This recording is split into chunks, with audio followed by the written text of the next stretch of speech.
L'autre fois, je rentre sur scène, j'arrive, mais je rentre sur scène, départ, tu sais, les applaudissements, machin, blabla.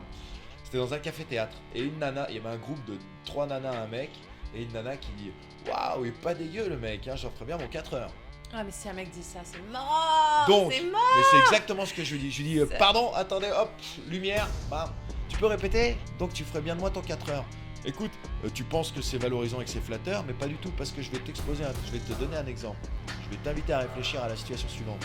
Si on avait une humoriste ici, une femme, aussi sexy que tu penses que je puisse l'être, et moi à ta place, et si j'avais dit exactement la même chose que toi, waouh, pas dégueu, celle-là, j'en ferais bien mon 4 heures. À ton avis, il se serait passé quoi? La sécurité serait venue, elle m'aurait lourdé, et à juste titre d'ailleurs. Voilà ce 2 poids 2 mesures. Il faut qu'on arrête ce combat à 2 balles, nous sommes complémentaires. Il faut admettre nos différences, il faut admettre que ces différences nous permettent d'être complémentaires. Si tu veux, c'est comme un puzzle. Si toutes les pièces sont différentes, tu galères.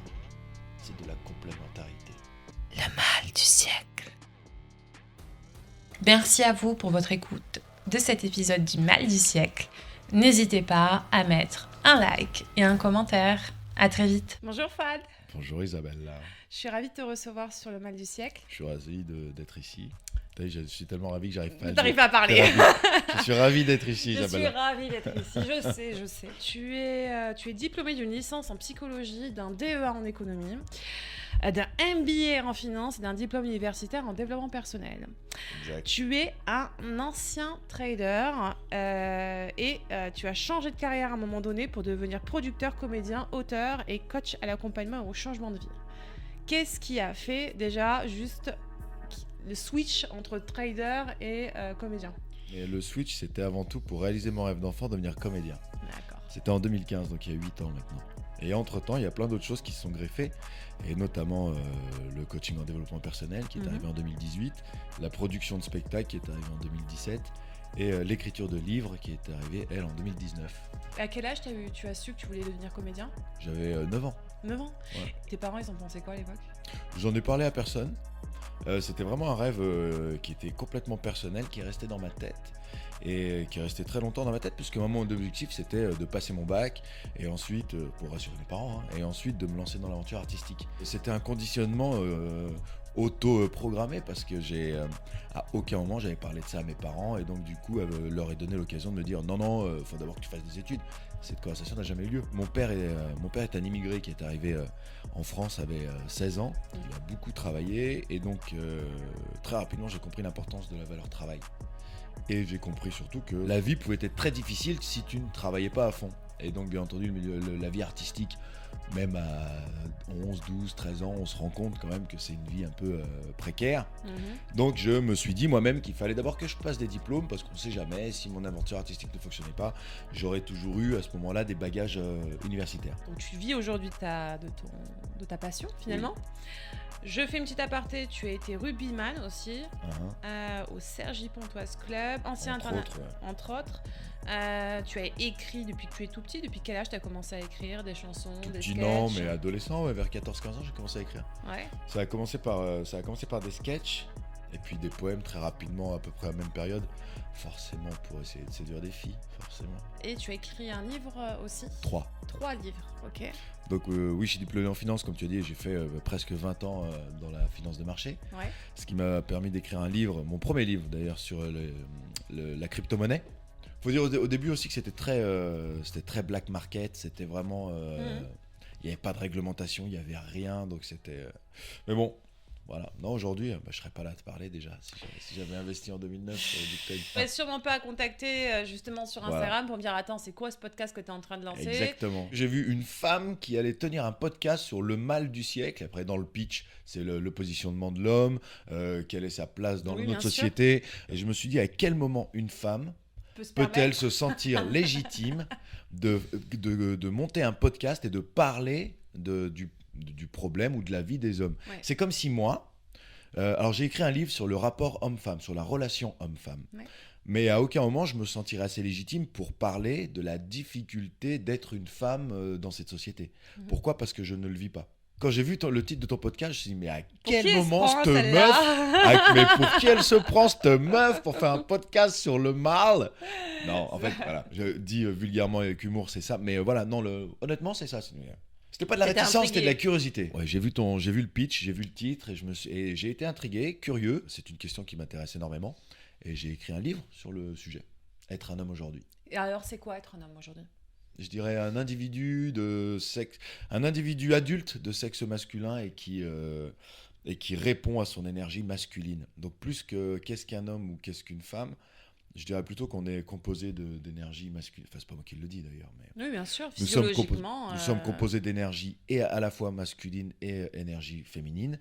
Et l'homme est celui qui s'ancre en plein dans son énergie masculine. Ça ne veut pas dire qu'il est exclusivement composé d'énergie masculine, ça n'existe pas. Mais disons que son énergie dominante est l'énergie masculine. L'énergie masculine, c'est plus l'énergie de l'entrepreneuriat, de la responsabilité, de la fixation d'objectifs, les suivre, tout faire pour les mener à bien. Donc prendre à pleine main sa responsabilité, comme je le disais, la protection d'autrui, de sa vie, de sa famille, le service d'autrui, de sa famille. Ça, c'est pour l'énergie masculine. L'énergie féminine, on est plus dans l'empathie, la bienveillance, la tendresse, la douceur, l'écoute, l'affection, le tourner vers l'autre. L'énergie masculine et l'énergie féminine Et sont puis, deux dans la énergies complètement virilité, différentes qui peuvent se mélanger.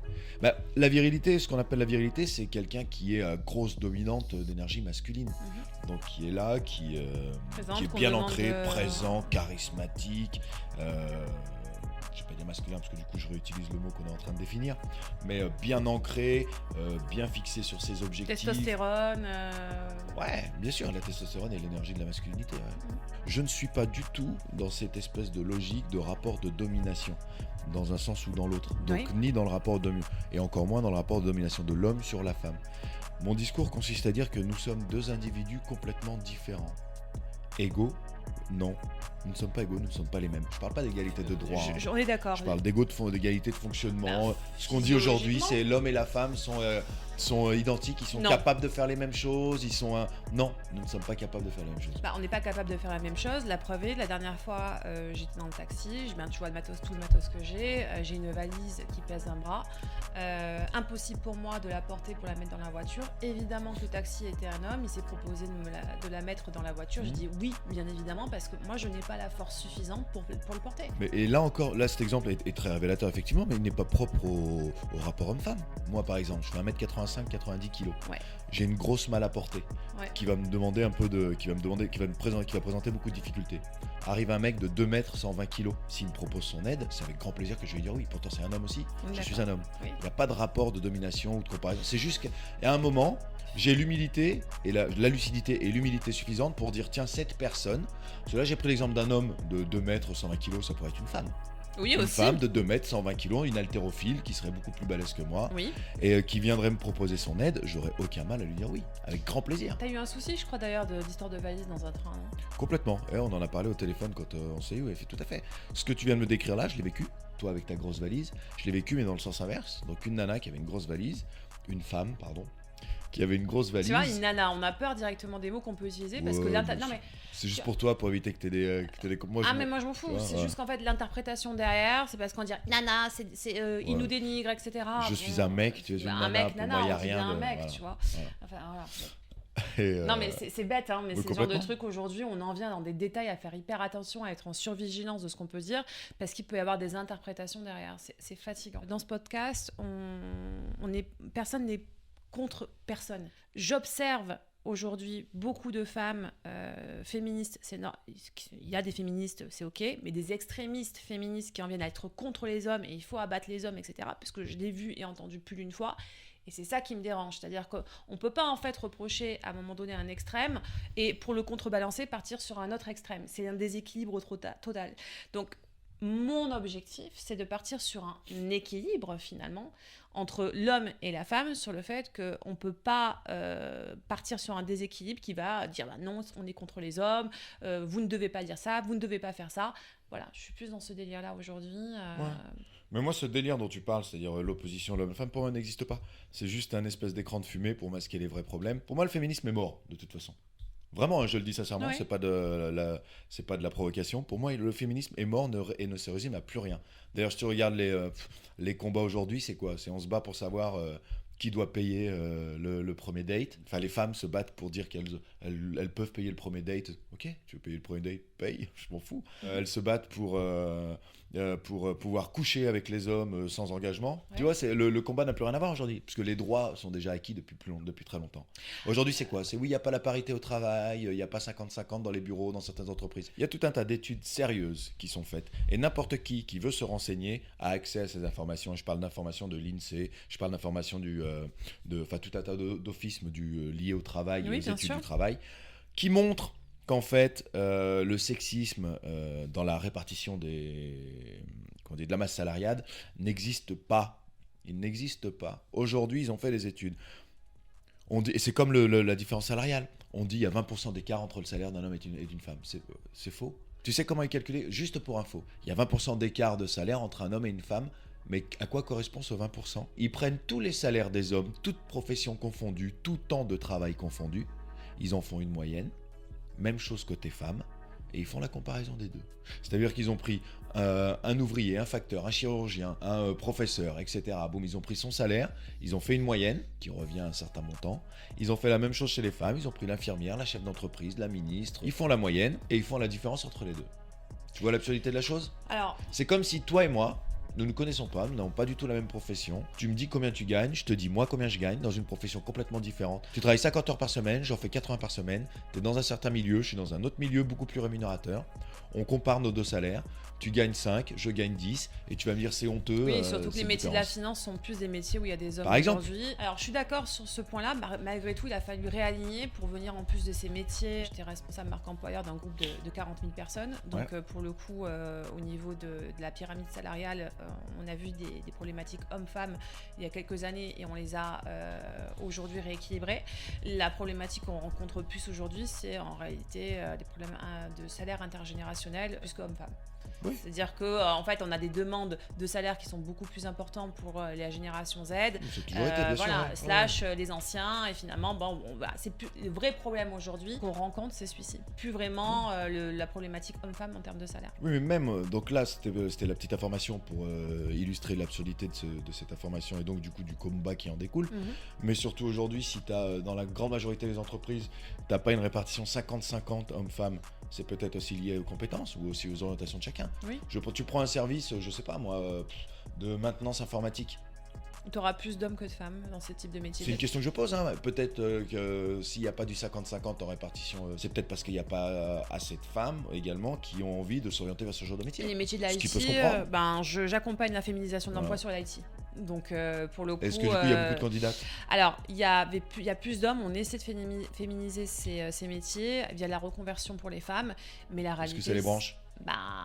En fait, ça les branche pour certaines, mais on en vient à ça parce que ce sont des métiers hyper pénuriques en termes de féminisation. Bien sûr, mais tu sais pourquoi?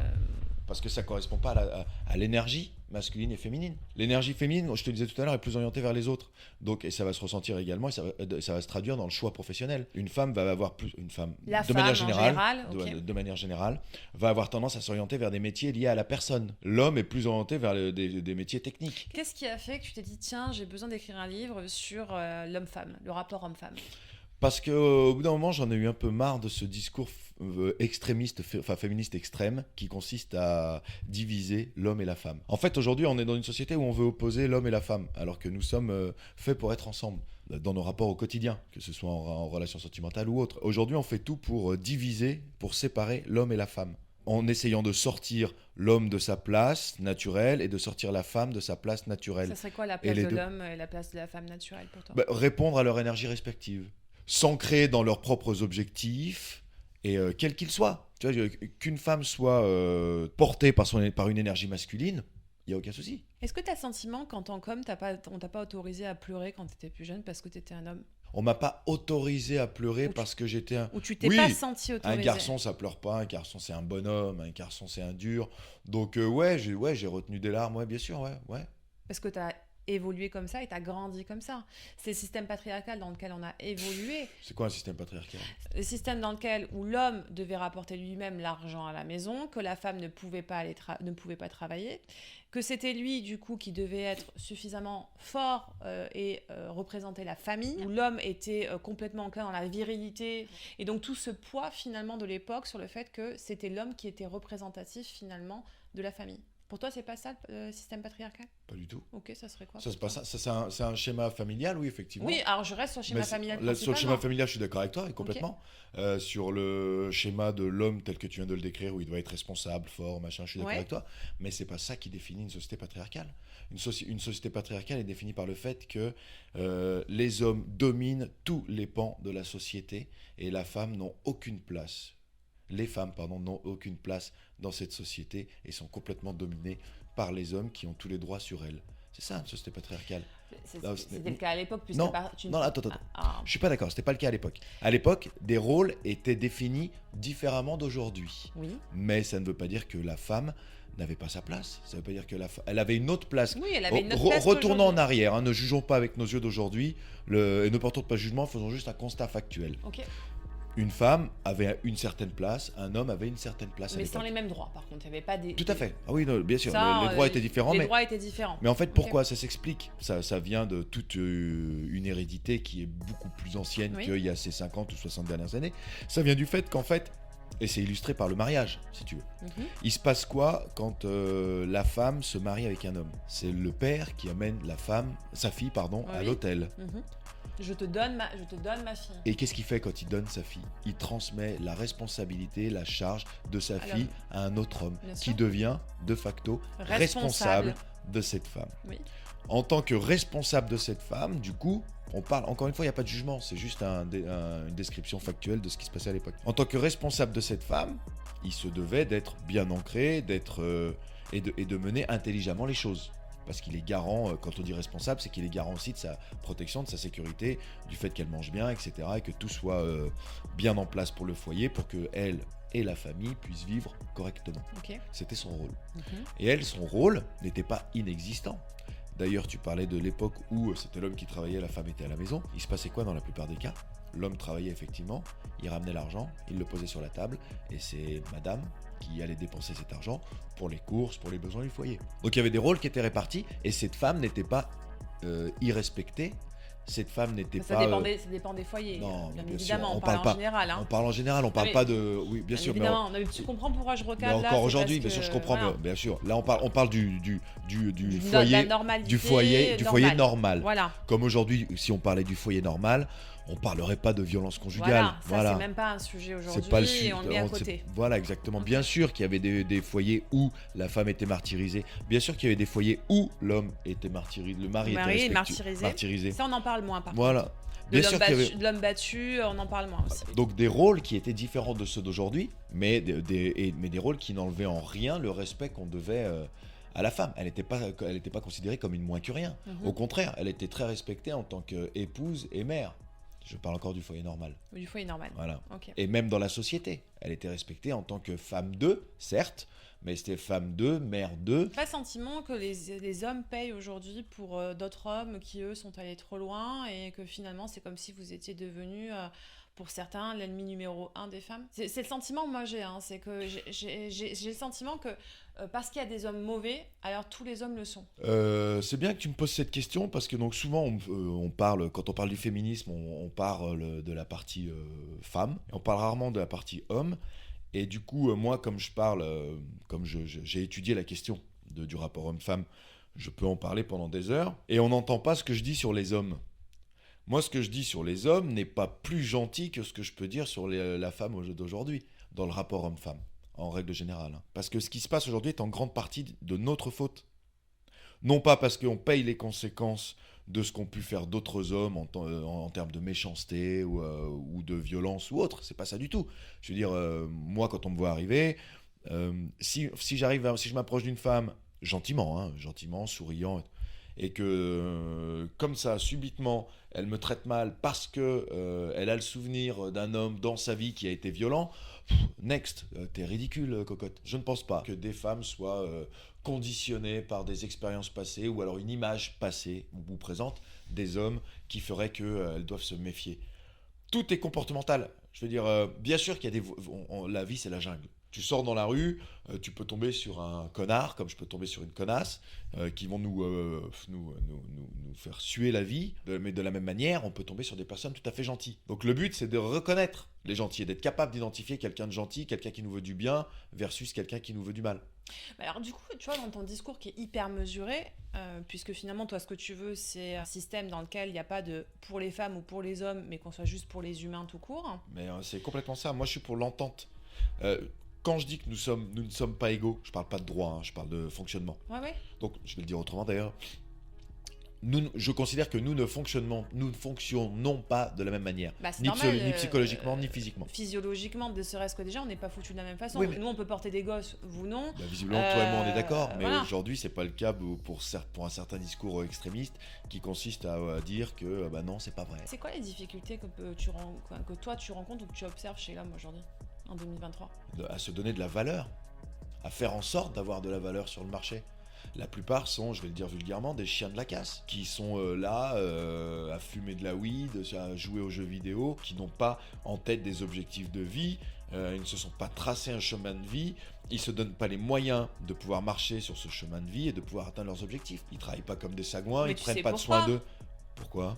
Alors ça, c'est ma perception des choses, mais ce n'est que ma perception des choses. Hein. Ouais. Et c'est une vérité parmi tant d'autres. Mais c'est que les hommes, on leur apprend pas dès l'enfance à apprendre de leurs émotions et à les écouter. C'est-à-dire que, alors je sais que t'es pas d'accord forcément avec ça, mais moi c'est ma perception.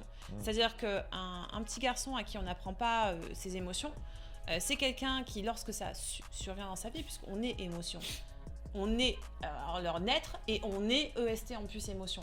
Donc tu te retrouves à un moment donné dans ta vie où tu mets, chaque fois je le dis, mais je le pense vraiment, je mets 2 enfants, un garçon, une petite fille, je vais aller naturellement vers la petite fille qui pleure, plutôt que le garçon en premier. Pourquoi ? Parce que naturellement, je dis que le garçon doit être fort. Comment se fait-il que, parce que c'est un garçon, on considère que c'est lui qui doit être plus fort ? Et finalement, toute sa vie, il va grandir, il va dire ok, ben je dois être fort, j'ai pas le droit du coup de me plaindre, j'ai pas le droit de pleurer, et ça en arrive à des extrêmes où ils sont tellement déboussolés parce qu'ils ne savent pas comment gérer leurs émotions. Alors ils peuvent avoir des comportements d'ailleurs, alors j'explique pas tous les comportements, mais il peut y avoir des comportements derrière d'extrêmes sur l'alcool, sur les drogues, les addictions, en fait, toutes les addictions qui sont dues au fait qu'ils ne savent pas, d'ailleurs c'est pas pour rien qu'il y a plus d'hommes aujourd'hui qui se droguent que de femmes, c'est parce que eux on leur a pas appris à gérer ou à écouter leurs émotions, et d'ailleurs il y a plus de suicides d'hommes que de femmes aujourd'hui, et c'est pas pour rien, c'est parce que nous les femmes on a quand même été plus conditionnées, et je pense peut-être même que physiologiquement ça peut-être, hein, je sais pas parce qu'il y a pas d'études là-dessus, mais qu'on est plus aussi câblés pour exprimer nos émotions, ou du moins pour essayer d'essayer de solutionner tout ça dans le développement personnel. Je te vois sourire, dis-moi, vas-y, allez, dis-moi. Non, continue, ça me fait non, mais sourire. peut-être, hein, je sais pas, je te dis que, en tout cas, de ce qu'on voit, je vois plus de femmes chez le psy que d'hommes, parce qu'on a tendance à aller plus facilement pour se soigner qu'un homme. Pour se soigner. Se soigner, ça veut dire quoi, se soigner ? Se soigner, c'est... Chercher une solution, on est d'accord ? Oui, bien sûr. D'ailleurs, le mot soigner, je mets pas tu vois, la maladie. Non, mais ok. Je dirais plutôt le côté essayer de comprendre, tu vois, ce qui va pas chez moi pour évoluer finalement. Tu vois, moi, je t'ai raconté pourquoi j'ai fait ce podcast, parce que j'ai eu un père qui était à fond dans le travail, qui croyait que la réussite, c'était... D'ailleurs, c'était ça aussi, la période patriarcale, hein, c'était la réussite. Je crois que, et nos parents nous l'ont transmis aussi, hein, je crois que la réussite, c'est bien réussir professionnellement et bien gagner ma vie. Qui ne l'a pas entendu de notre époque ? Et on fait tout pour bien gagner notre vie et pour réussir. Le jour où tu gagnes bien ta vie et que tu réussis, t'es pas heureux et tu sais pas pourquoi. Parce que finalement, c'était pas notre propre besoin, c'était le besoin de nos parents pour les rassurer, tu vois. Et ça, mon père l'a fait, à croire que réussir sa vie, c'était finalement bien gagner, réussir professionnellement, briller. Et finalement, au point d'en venir à tomber malade, avoir un cancer et mourir juste à la retraite, tu vois. Le problème, c'est qu'on n'explique pas aux enfants, quand je dis enfants, c'est l'adolescence, parce que c'est à ce niveau-là que ça commence vraiment à chambouler au niveau hormonal, machin, et que ça devient important. Okay. On ne leur apprend pas l'importance, aux garçons, j'entends, on ne leur apprend pas l'importance d'être en mesure de contrôler ses réactions suite aux émotions que l'on ressent. Sinon, ça fait de nous des êtres primaires. Un homme qui a a priori l'avantage physique, ça peut être beaucoup plus dangereux, à qui on n'apprend pas à gérer ses émotions, ça devient un psychopathe, ça devient un sociopathe, ça devient un mec violent, agresseur, agressif, qui va avoir tendance à vouloir, pour se rassurer inconsciemment, à vouloir dominer les êtres plus faibles. Pour les gérer, il faut savoir ce que c'est une émotion. Mais bien sûr.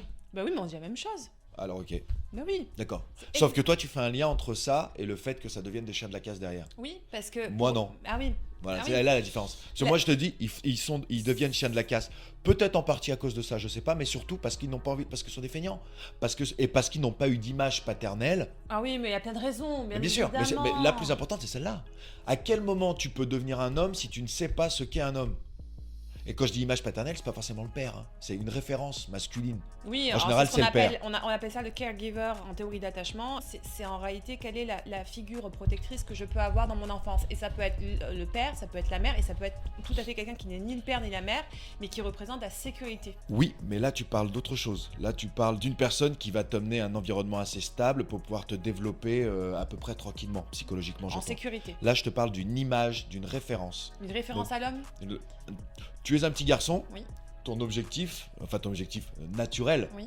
ton destin naturel, c'est de devenir un homme.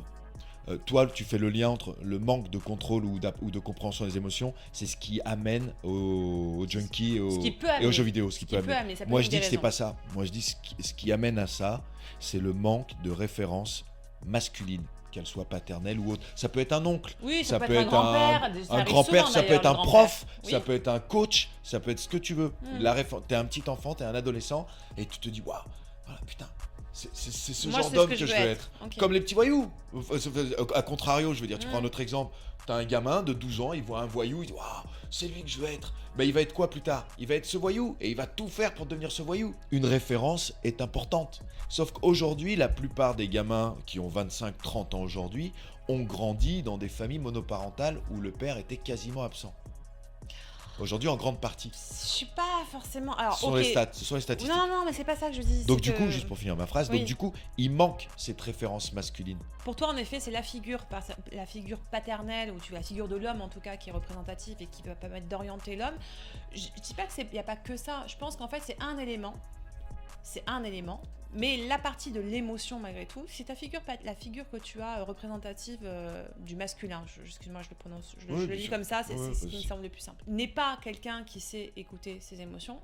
Il va reproduire exactement la même chose. D'où l'intérêt d'avoir le bon modèle. C'est ce que c'est l'exemple extrême que je te. Non, mais quand je disais. Oui, comme le voyou qui va choisir le voyou. C'était sous-entendu ça manque de référence et de modèle qui va lui permettre de s'identifier à ce genre de vie. Donc ce genre de vie positive. Mais les pères de la période patriarcale. Ouais. Non, on ne leur a pas appris à écouter leurs émotions. Donc ça, on s'en fout de ça. Bah si, parce qu'on en revient finalement à reproduire exactement le même fonctionnement du père. Ok. Il se passe quoi quand un homme en couple traverse un moment de dépression où il est vraiment en bad, à tel point qu'il éprouve le besoin de pleurer tous les jours. Il est en couple, hein, il a une femme, il pleure tous les jours auprès de sa femme pendant 3 semaines. Oui. À ton avis, il se passe quoi ? Elle va en avoir ras-le-bol au bout d'un moment. C'est marrant que tu dises ça de manière spontanée. Oui. Pourquoi elle va en avoir ras-le-bol ? Parce que l'homme doit représenter la force, et que s'il ne représente pas la solidité et l'un des piliers de la famille, alors il est considéré comme faible. Mais donc du coup, tu comprends. Je fais une aparté. Ouais. Je vais juste préciser ce que je viens de dire. On est d'accord que ce que tu viens de dire, ça correspond à peu près au schéma global. Voilà, mais ce n'est pas ce que je pense. Non mais peu importe. Voilà, mais ce que tu penses, tu penses que tu sais pas ce que tu penses ? Alors non, je vais te dire pourquoi. Réponds-moi honnêtement. Alors je vais te répondre très honnêtement. Ouais. C'est ce que j'ai pensé il y a quelques années. Ce n'est plus du tout ce que je pense aujourd'hui. Dans la majorité des cas, dans ce genre de situation que je viens de te décrire, il y a très forte chance que le mec en paye les pots cassés. Oui. Tu en as conscience. Oui. C'est tout, c'est QFD. Je parle pas de verser une petite larme quand il y a un petit truc, je te parle pas de ça. Hein. Je te parle réellement de fondre. Tu sais le nombre d'hommes qui se sont suicidés parce que financièrement... 19% 1000 en France les suicides. Merci. Contre 6 femmes pour 100 000. 3 fois plus de suicides hommes que femmes. 3 fois plus d'hommes que de femmes. Parce que, et quand tu vois les faits divers d'hommes qui ont tué leur famille, alors ça c'est horrible, parce que financièrement ils ne pouvaient plus assurer. Parce qu'ils ne pouvaient plus répondre à leurs devoirs d'hommes. Et donc pour eux, déshonneur complet. Et ils ont préféré, c'est factuel, il n'y a pas de jeu, bien entendu, je cautionne pas. Hein. Non, mais à ce moment-là, ils préféraient tuer leur famille dont ils ne pouvaient plus prendre la charge, plutôt que d'avoir le déshonneur complet, de se suicider eux-mêmes et de laisser le message de leur incapacité se propager. en laissant la famille vivante. Il y a On un parle poids de ça. patriarcal là. C'est pas un poids patriarcal. Bah, si. Tu prends n'importe quelle femme, même une femme qui se dit féministe, mais pas encore complètement extrémiste, qui se dit féministe, tu lui poses une série de questions pour challenger un petit peu, elle va finir par avouer que demain, justement, toi et moi, on est en couple, on a des enfants. Tu travailles, je travaille, hein. Mais on n'arrive plus à subvenir aux besoins de la famille. Oui, parce que c'est un peu je fais bien de le On préciser, arrive, hein. bah oui, parce que tu travailles et je travaille, tu n'es pas une femme au foyer, on a 2 enfants, donc tu travailles, je travaille, et on n'arrive plus à subvenir aux besoins du foyer. Ça va commencer à se savoir dans le voisinage. Qui les gens vont-ils pointer du doigt ? L'homme. Isabella ou Fouad ? Non, l'homme. Parce qu'il est attendu que ce soit lui qui est responsable de la protection physique, financière du foyer. Comment on en est arrivé là ? Ça s'est transmis de génération en génération, et de la même manière, il y a encore pas si longtemps que ça, il y a 60-70 ans, les femmes ne travaillaient pas. Et la plupart et on n'était pas dans des métiers de service à l'époque. C'était la mine, c'était l'ouvrier, c'était l'usine, tu vois. Donc là aussi, c'était très dur physiquement. Là aujourd'hui, c'est facile de parler d'égalité, de parité dans le travail, parce qu'on est le cul posé derrière un écran. C'est facile. Mais à l'époque où il fallait trimer, il fallait jouer des bras pendant de longues heures d'affilée, là, je pense pas que le discours était le même. D'ailleurs, il est né dans le milieu bourgeois, tu vois, qui était plus composé d'écrivaines et de poètes, et voilà, de journalistes, voilà, qui n'ont pas pensé à l'ouvrier. Tu crois que l'ouvrière, aujourd'hui, en 2023, tu crois que l'ouvrière qui travaille en 3-8, elle se bat pour garder son taf d'ouvrière en 3-8 pour une espèce d'égalité sexuelle ? Non, elle le fait parce qu'elle n'a pas le choix. Si demain son mari, imaginons son mari upgrade au niveau professionnel et il gagne de quoi subvenir aux besoins de toute la famille. Tu penses pas que cette ouvrière, je pose une question, hein, mais pour moi en toute logique ça me semble évident, mais peut-être que je me trompe. Tu penses pas que cette ouvrière, qui a 2 enfants également avec ce mari, qui vient d'upgrader professionnellement, tu penses pas qu'elle va quitter son job pour rester à la maison et s'occuper du foyer ? Pourquoi l'homme est responsable du foyer ? Parce que ça a toujours été comme ça, et parce qu'il y a un certain... on considère, et on peut dire ce que l'on veut, malgré tout, on considère que l'homme est plus en... Quand je dis on, c'est de manière globale la société, et même celles qui se disent féministes. Quand tu creuses, c'est que de manière globale, si tu creuses, tu vas voir qu'elles admettent que l'homme est responsable parce qu'il est quand même censé être plus fort. Oui. Quand je dis fort, c'est pas forcément physiquement. Hein. Oui. Ça peut être aussi psychologiquement, spirituel, ce que tu veux, mais plus fort pour mener à bien le foyer et la famille. Voilà, c'est tout. Sur ça, raison pour laquelle il est responsable, et ça me va très bien. Je suis raccord avec toi là-dessus, et j'arrive même pas à comprendre pourquoi il y a des débats sur ce point-là, parce que c'est faire du débat. Pour nous opposer, c'est tout. Ouais. Pour nous éloigner des vrais problèmes. Parce que pendant qu'on discute de ça, on n'est pas en train de discuter du 22e 49.3 qui a été mis hier ou avant-hier, enfin il y a 3 jours. On n'est pas en train de parler des problèmes sociaux qui ne font qu'augmenter avec une retraite qui va encore être reculée. Ouais. Et personne n'en parle. Et pourquoi personne n'en parle ? Parce que pour l'instant, on parle du rapport homme-femme. Bah oui, pourquoi c'est l'homme qui est responsable ? La femme, elle pourrait être responsable aussi. On s'en tamponne. Toi et moi, on se met en couple, on se met d'accord, toi et moi. J'ai pas besoin de Pierre, non, j'ai pas besoin de Brigitte, Jacqueline et Micheline pour me dire comment on doit gérer notre foyer. Oui, mais ça, en fait, c'est quoi tes compétences ? C'est quoi les miennes ? Tu préfères quoi ? Tu préfères t'occuper des mômes ou tu préfères aller travailler ? Tu préfères aller travailler ? Va travailler. Ou tu préfères... tu veux aller travailler pourquoi ? Pour être libre financièrement. Mais t'es pas libre financièrement parce que tu deviens l'esclave d'un patron. On est d'accord. Pour y revenir juste à quelque chose, parce que moi j'ai pas pu finaliser finalement ce que je disais, sur les émotions, tu parlais de figures qui étaient nécessaires pour que l'homme puisse évoluer. Figure masculine. Voilà, ce vers quoi justement cette figure représentait. Je pense sincèrement, et pour en accompagner en plus, j'en accompagne des hommes là-dessus, sur le fait qu'ils ne savent pas ce que c'est des émotions. Pour certains, ils ont bloqué leurs émotions. C'est-à-dire que quand je demande c'est quoi comme émotion, ils disent je ne sais pas. Ouais. Tu vois, donc il y a derrière ça. Après, il y a leur rôle de père, où ils se retrouvent dans la face aux difficultés de dire finalement, c'est quoi être un bon père, être une bonne mère. C'est quoi être une bonne mère aussi. Pareil, tu l'apprends sur le tard. Mais ça l'apprend sur le tard. Mais on a la libération de la parole pour la femme. Nous, entre femmes, on discute entre nous, on apprend. Tu vois, un homme, sincèrement, j'en connais peu, qui vont aller dire à d'autres hommes écoute, ça je galère un peu plus aujourd'hui, mais quand même ça je ne sais pas faire, je n'y arrive pas, aide-moi, qu'est-ce que tu ferais à ma place ? Alors si, ça on le fait. Ça, un homme le fait. Okay. Là, putain, j'arrive pas à trouver la solution. Qu'est-ce que t'en penses ? C'est quoi le truc ? Ok, mais là t'es au niveau. Ça, oui, on le fait. Ah, okay. Mais c'est au niveau final. Parce que nous, tout ce qui se passe avant, contrairement à vous, quand je dis vous, c'est vous les femmes. D'accord, je suis d'accord. Contrairement à vous, nous, tout ça, on le fait pas. C'est tu sais, ce matin, c'était compliqué avec la comptable. Elle est venue, elle m'a pas donné bon stylo. Puis en plus, j'ai mal aux pieds parce que les chaussures, elles étaient pas bonnes. Les talons, 8 cm, c'est pas le top. Non, je parle pas de ça. C'est pas le top pour aller chercher. Je te parle de ça, je te parle de se confier. Non, mais je me moque pas là. Je suis en train d'exprimer ce que je ressens. Ok. Là, aujourd'hui, ce que je ressens, c'est que je suis pas bien. Pourquoi t'es pas bien ? Même elle, la plupart du temps, elle le sait pas. Mais en tout cas, ce qu'elle exprime, ça lui permet d'aller mieux. Donc je suis en train de te parler de la comptable, de mes talons de 8 cm que j'ai mis pour aller chercher les enfants à la crèche qui avait encore fermé les portes à retard, machin. Même pas. Elle s'écoute pas. C'est qu'à ce moment-là, elle ressent le besoin Oui, de de déballer des trucs. Voilà. C'est pour ça que la plupart du temps, les histoires, quand les femmes se confient ou même quand elles te racontent leurs histoires de la journée, les histoires n'ont ni queue ni tête. Il n'y a pas de début, il n'y a pas de milieu, il n'y a pas de fin. C'est tout un espèce de mélange de tout un tas d'histoires qui n'ont rien à voir entre elles, ce qui donne une histoire complètement incohérente. Pourquoi ? Attention, hein, dans le fond n'est pas le problème, parce que nos histoires à nous, les hommes, dans le fond, sont pas mieux non plus. Mais je veux dire, elle dure 3 plombes, pourquoi ? Parce qu'elle en a besoin. Et là, je reviens sur un truc, et c'est le rôle d'un homme qui aime sa femme, c'est de lui tendre l'oreille de manière sincère. Oui, mais la femme aussi doit tendre l'oreille à l'homme, et ça, par contre, c'est de moins en moins. Mais c'est pas que c'est de moins en moins, c'est pas qu'on n'ose pas, c'est qu'on en a rien à foutre. Moi, tu me demandes comment s'est passée ta journée, ça a été... Même si je me suis... Bon, à la rigueur, je me suis peut-être embrouillé, il y a peut-être eu un truc. Ah, j'ai encore eu l'autre con là qui m'a fait chier avec son coup de fil là, mais sinon voilà. Mais attends, je t'explique pourquoi. Ouais. Pourquoi ? C'est pas la difficulté, c'est que j'en ai absolument rien à foutre. Ce qui s'est passé, c'est passé. Ça n'a généré en moi aucune émotion. Peut-être sur le moment, ouais, mais cette émotion, je m'en suis débarrassé. Attention, je te parle pas d'un problème où l'émotion dure. Par exemple, ce matin, j'ai vu un pigeon mort. Enfin, j'ai écrasé un pigeon ce matin. C'est vrai ? Non, c'est pas vrai. C'est pas l'exemple. Ce matin, j'ai écrasé un pigeon avec la bagnole et du coup, ça m'a retourné le bide, tu vois, et j'ai gardé ça toute la journée, tu vois. Donc, peut-être qu'éventuellement, oui, je vais avoir besoin d'en parler. Ouais, bah, ça va ? Ah non, ce matin, j'ai écrasé un pigeon, ça m'a fait mal, machin. Voilà. Mais après, voilà. Mais sinon, sur le quotidien, les émotions du quotidien, donc la colère quand je suis en bagnole, l'énervement quand la caissière met 3 plombes, machin, tout ça, au bout d'un moment, c'est sur le moment, et après, ça disparaît. Donc c'est pour ça que le soir, c'est sincère. C'est pas que je suis pas capable ou que j'ai pas envie de te raconter mon histoire, c'est que j'en ai rien à foutre. Et de la même manière, quand je rencontre des problèmes professionnels ou personnels dans la vie, je vais peut-être en parler à un pote, comme ça, une fois, ouais. Rapidement, mais si j'en parle, c'est pour trouver la solution. Tu es père ou pas ? Tu as des enfants ? Ouais. Comment t'as garçon-fille ? 2 filles. 2 filles, ok. Comment ton rôle de père, tu me dis que tu l'as appris sur le tard, mais face aux difficultés d'être un père, est-ce que t'as pas l'impression que t'aurais aimé, ou t'aurais aimé avoir des gens avec qui en parler, avec qui en discuter ? Mais de la même manière que j'aurais aimé avoir quelqu'un avec qui discuter de comment être un homme.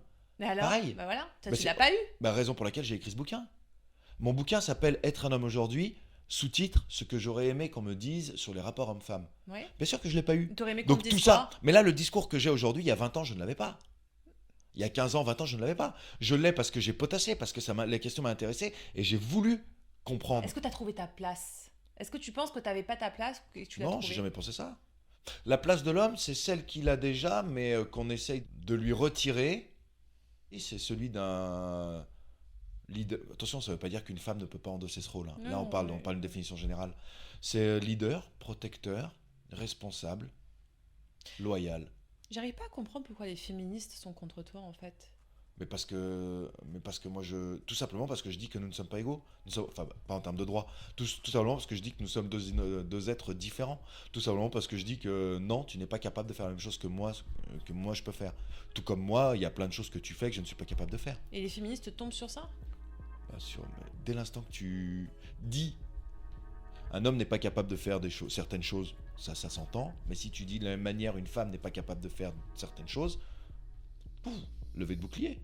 Tu sais pourquoi un homme pleure pas et une femme pleure ? Dis-moi. C'est juste un outil, les larmes. Une femme très rapidement se rend compte qu'en pleurant, elle peut obtenir certaines choses. Attention, ça peut être des choses sincères ou moins sincères. Ça peut être de la manipulation ou ça peut être sincère. Donc, je suis triste, je pleure, on me prend dans ses bras. Oui, mais ça, c'est l'enfant de qui est petit, il fait des associations. Mais complètement. Raison pour laquelle elle comprend que les larmes ont plus un résultat positif pour elle que négatif. Donc raison pour laquelle, derrière, elle va pas user à s'en servir. Elle va beaucoup moins hésiter à se laisser aller à pleurer si elle en ressent le besoin, parce qu'elle sait très bien, depuis qu'elle est petite, que si elle pleure, il va rien lui arriver de méchant, même au contraire, il y a de grandes chances qu'il lui arrive du positif derrière, par de la tendresse, de l'affection, du câlin. Le garçon, pourquoi il pleure pas ? Effectivement, en partie parce qu'on lui dit, un garçon ça pleure pas, mais à ça on lui dit dès l'âge de 6 ans, 7 ans, 8 ans, mais jusqu'à 12 ans, 13 ans, facile, les gamins ils continuent à pleurer quand ils se font mal ou autre. Donc, alors que ça fait 6 ans déjà qu'on leur met dans le crâne qu'un gamin ça pleure pas. Mais pourquoi un gamin ça pleure pas ? Parce qu'en fait, le message sous-jacent, c'est pas un homme ça pleure pas. Le message sous-jacent, c'est ça sert à rien de pleurer mon garçon. Arrête de pleurer, ça ne sert à rien, tu n'obtiendras rien en pleurnichant. C'est ça que ça veut dire. Et c'est pour ça qu'après, et a fortiori encore plus quand il est sorti des jupons de sa mère, parce que quelle est la seule femme, la seule personne même qui va consoler un homme qui pleure ? Naturellement, spontanément, sa mère. Un homme pleure devant ses enfants. Tu vas surtout lire de la surprise dans les yeux de leurs enfants. Bien sûr. Il va peut-être avoir en second ou en troisième réflexe peut-être le câlin, mais c'est très rare. Papa qui pleure, on va le laisser pleurer. Même l'épouse la plupart du temps. Son mec pleure. Tu pleures devant ta femme elle va te regarder d'abord, elle va voir que tu pleures, elle va enregistrer que tu pleures, elle va valider que tu pleures et après elle va te prendre dans les bras. Une femme qui pleure, elle n'a pas versé la première larme qu'elle est déjà dans les bras de son mec. Oui, mais par exemple, un homme aussi, lorsqu'il voit un autre homme pleurer, c'est pareil, bien sûr. Dire, c'est compliqué, bien sûr. Parce que... Mais oui, mais pourquoi ? Parce qu'en fait, pleurer, ça ne sert à rien pour un homme. Un homme, personne va lui faire des câlins quand il pleure. Personne va lui remonter... Enfin si... les meilleurs amis ou sa femme qui l'aime, elle va tenter de lui remonter le moral, machin. Mais pas pendant 3 semaines. Une femme qui se fait larguer, pendant 3 semaines, elle peut aller pleurnicher auprès de ses copines. Il n'y en a pas une qui va lui dire, bon, c'est bon, maintenant tu me saoules. Tes potes, au bout de 2 jours, ils vont te dire, bon, mon gars, c'est bon, elle s'est barrée, tu vas pas chialer pendant 3 semaines, là. Ouais, donc tu vois, mais pourquoi ? Naturellement, le mec va dire à l'autre, arrête de pleurer. Mais bien sûr, mais ça veut pas dire n'exprime pas tes émotions. Ça veut dire mon pote, c'est bon, t'as exprimé ton émotion, mais maintenant t'enfermer dans cette émotion ne va rien t'apporter de bon. C'est ça que ça veut dire. Je suis pas en train de dire, son pote lui dit, mon gars, là, on est tous les deux, on est potes, t'es un garçon, je suis un garçon, on est potes. Et tu me dis que tu viens de te faire larguer, tu te mets à pleurer. Jamais je vais te dire, mais arrête de chialer, t'es qui ? Je viens de me faire larguer. Voilà. Et jamais je vais te dire mais arrête de pleurer. Par contre, au bout d'une semaine où tu viens chez moi tous les soirs et tu chiales machin encore tous les soirs, là je vais te dire Isabello, c'est bon, il y a un moment, c'est bien, j'ai compris ta tristesse, mais parce qu'en fait tu comprends que quand tu es dans le vrai monde, quand tu es dans le monde où tu dois entreprendre les choses pour arriver à bien à tes fins, tu dois entreprendre les choses, toi, tu es une femme entreprenante, tu bosses sur un projet et tu n'arrives pas à trouver la clé de ce projet. Si tu chiales toute la journée sur le fait que tu ne trouves pas la clé, ton projet va avancer ? Non. Tu vas réussir à le vendre ? Non. Tu vas réussir du coup à avoir de l'argent pour payer ton loyer ? Non. Voilà. Ça, tu le comprends en tant qu'entrepreneur. L'homme le comprend en tant qu'homme parce qu'il n'obtiendra rien s'il passe son... Je ne suis pas en train de dire... S'il pleure, j'ai dit s'il passe son temps à chialer. Bien sûr, mais il y a des hommes qui n'arrivent même pas à lâcher une larme. Bien sûr, oui, c'est possible. Parce que si je pleure... Mais quand ça sert à rien, ces hommes-là, je pense qu'ils ont dans leur enfance versé des larmes et on leur a vraiment fait comprendre que ça servait absolument à rien, à tort ou à raison, je ne juge pas. Ils ont grandi avec le fait que même ne serait-ce que verser une petite larme, ça sert absolument à rien, même pas à me faire du bien. Donc pourquoi je la verserais ? Et inconsciemment, c'est ancré. Donc du coup, il n'y a même pas de larmes ils peuvent voir quelqu'un crever devant eux. Ils vont rester non pas impassibles, mais dans l'expression de ce qu'ils ressentent, rester impassibles. Est-ce que toi, tu as le sentiment, donc là on en vient à l'enfance, finalement, lorsqu'on ils ont été peut-être élevés de cette façon-là. Est-ce que tu as le sentiment avec tes enfants, qui sont plutôt des filles que des garçons, à être quand même plus dans l'aspect protection parce que ce sont des filles ? Bien sûr, complètement, mais pas uniquement parce que ce sont des filles. Si j'avais eu des garçons, le côté protecteur aurait peut-être été levé un peu plus tôt. Mais le côté... Mais après, quand t'es parent, t'as envie d'être protecteur avec tes enfants tout le long. Quand t'as un garçon, effectivement, je pense que t'es un peu plus rassuré. Pourquoi ? Parce qu'on est dans une jungle, tout simplement. Prétendre qu'aujourd'hui... Attention, moi je fais le constat du monde actuel. Oui. Je ne parle pas d'un monde idéal, je parle pas d'un monde tel qu'on voudrait qu'il fût, je parle du monde actuel en 2023. Aujourd'hui, j'ai une adolescente qui me dit à 2h du matin qu'elle va aller se promener avec 2 copines dans les rues de Montparnasse. Même moi, je fais pas. Je lui dis non. Même moi, je le fais non mais pas. voilà, je lui dis non. C'est pas parce que c'est une fille, c'est juste parce que, et à contrario, si j'ai un adolescent de 2h du mat, je vais dire tu es avec qui ? Et il va me dire qu'il est avec ses 2 copains que je connais, machin, bon. Tu vas être plus rassuré.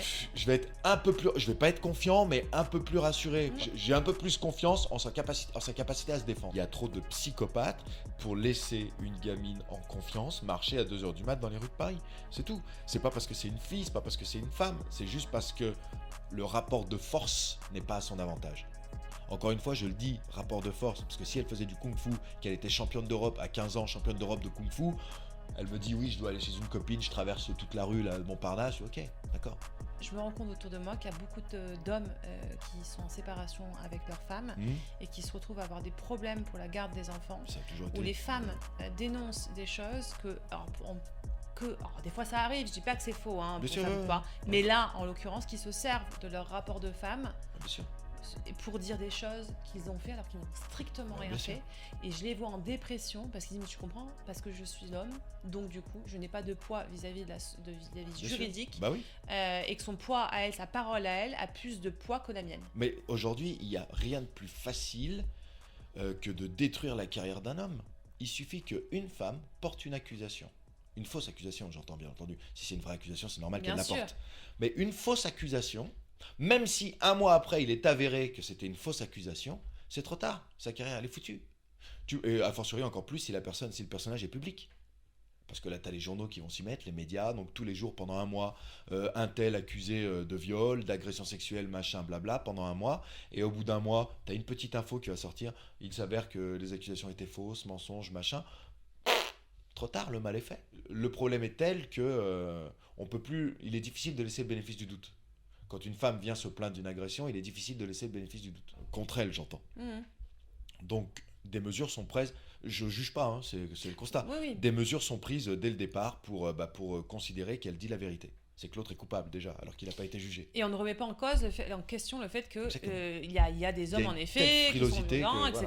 Ouais, il n'y a même Ah, pas de bien sûr, sujet mais il y là-dessus. en a, Hein. Mais c'est pas par le sujet. contre, le problème, c'est qu'il y en a qui Bien sûr. payent directement Ouais. et qui ne sont absolument pas coupables, mais qui n'ont plus la parole et qui sentent qu'il y a un déséquilibre entre l'homme et la femme au niveau juridique. L'autre fois, je rentre sur scène. J'arrive, mais je rentre sur scène. Départ, tu sais, les applaudissements, machin, blabla.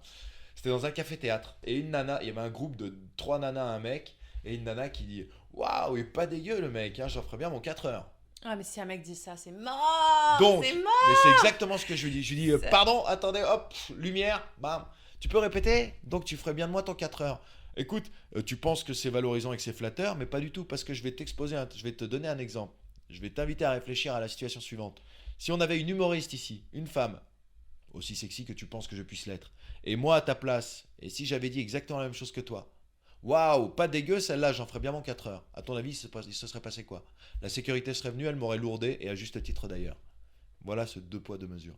Il faut qu'on arrête ce combat à 2 balles, nous sommes complémentaires. Il faut admettre nos différences, il faut admettre que ces différences nous permettent d'être complémentaires. Si tu veux, c'est comme un puzzle. Si toutes les pièces sont différentes, tu galères. C'est de la complémentarité que vient le plaisir. Est-ce qu'il y aurait un conseil que tu voudrais donner aux hommes qui pourrait les aider justement à Bien plus sûr, vivre dans cette époque? Il faut que tu construises ta vie. Et ta vie, elle doit reposer sur 4 piliers fondamentaux. Financier, physique, spirituel, mental. Sois fort sur ces 4 piliers et tu seras inébranlable. Merci.